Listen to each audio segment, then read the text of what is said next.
হরে কৃষ্ণ, রাধে রাধে।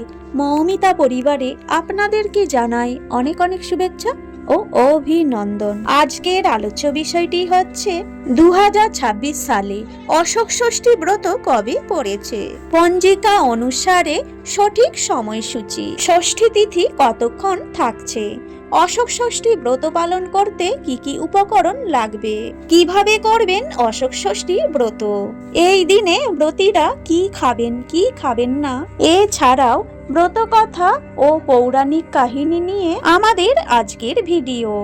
শ্রোতা বন্ধুরা, আজকের এই ভিডিওটি আপনারা প্রথম থেকে শেষ পর্যন্ত মনোযোগ সহকারে শ্রবণ করুন, আপনাদের কিন্তু অনেক ভালো লাগবে।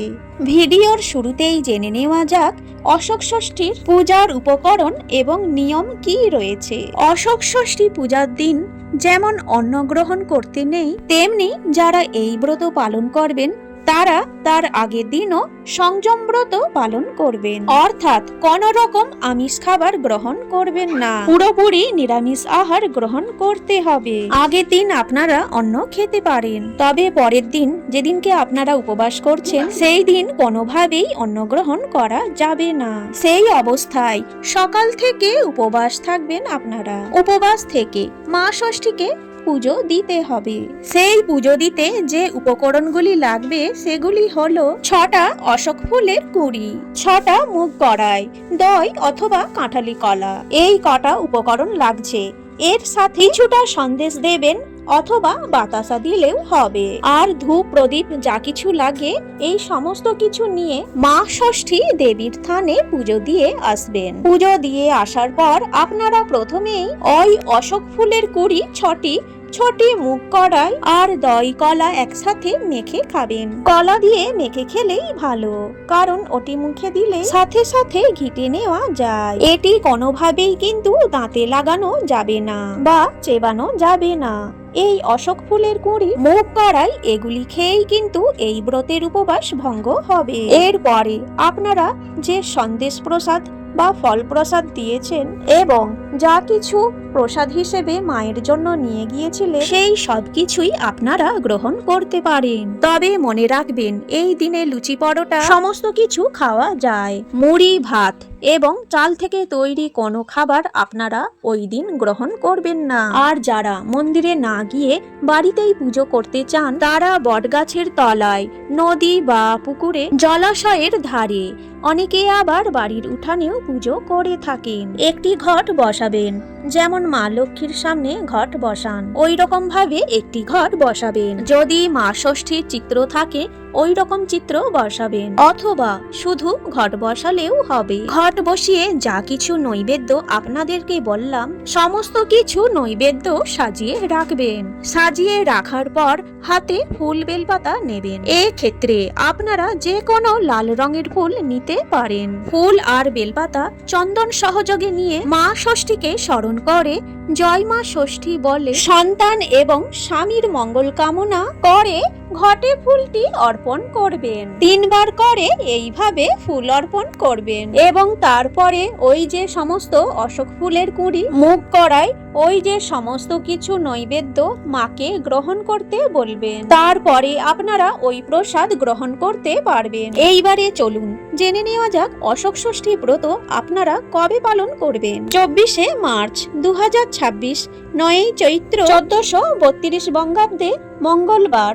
এই দিনে আপনাদেরকে অশোক ষষ্ঠী ব্রত পালন করতে হবে। ষষ্ঠী তিথি শুরু হচ্ছে 23শে মার্চ, 8ই চৈত্র সোমবার রাত্রি 9:37 থেকে। ষষ্ঠী তিথি সমাপ্ত হবে 24শে মার্চ, 9ই চৈত্র মঙ্গলবার রাত্রি 7:13। অর্থাৎ এই পরিস্থিতিতে উদয় তিথি অনুযায়ী 24শে মার্চ, 9ই চৈত্র মঙ্গলবার দিনে কিন্তু সারাদিন ষষ্ঠী তিথি থাকছে।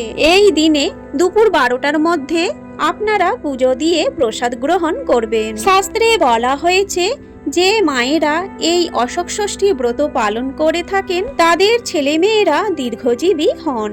এইবারে চলুন জেনে নেওয়া যাক অশোক ষষ্ঠী ব্রত কিভাবে প্রচলন হয়েছিল। জানা যায় যে এক শিশুকন্যাকে অশোক গাছের নিচে কুড়িয়ে পেয়েছিলেন এক মুনি। ওই মুনি অশোক বনে থাকতেন। আর পালিত কন্যার নাম রেখেছিলেন অশোকা। এক সময় কন্যা যখন বড় হয়ে যায় তার বিয়ে হয় এক রাজপুত্রের সঙ্গে। শ্বশুরবাড়ি চলে যান কন্যা অশোকা। মুনি অশোকাকে শ্বশুরবাড়ি পাঠানোর সময় অশোকাকে কিছু অশোক ফুল এবং অশোক গাছের বীজ বেঁধে দিয়েছিলেন।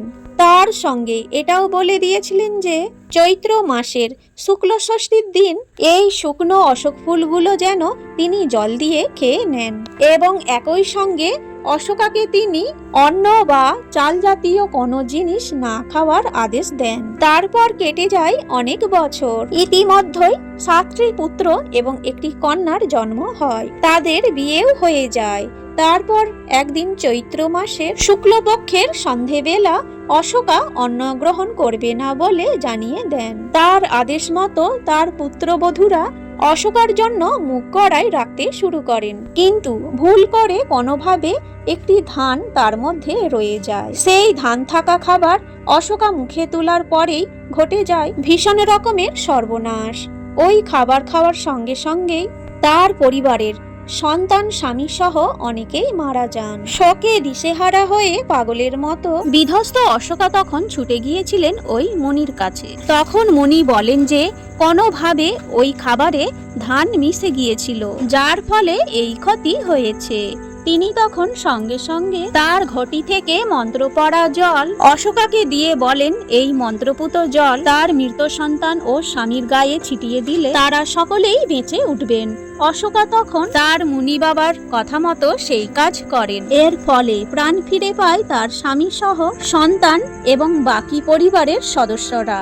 এরপর চৈত্র মাসের মা ষষ্ঠীর পুজো দিয়ে মুগ কড়াই আর দইয়ের সঙ্গে অশোক ফুল খেতে উপদেশ দেয় ওই মুনি। জানা যায় তারপর থেকে এই ব্রতের প্রচলন ছড়িয়ে পড়ে দিকে দিকে। শুরু হয় বাংলার ঘরে ঘরে মায়েদের এই অশোক ষষ্ঠীর ব্রত পালন। জয় শ্রী কৃষ্ণ। আজকের এই ভিডিওটি এখানেই শেষ হলো। সকলেই ভালো থাকবেন, সুস্থ থাকবেন।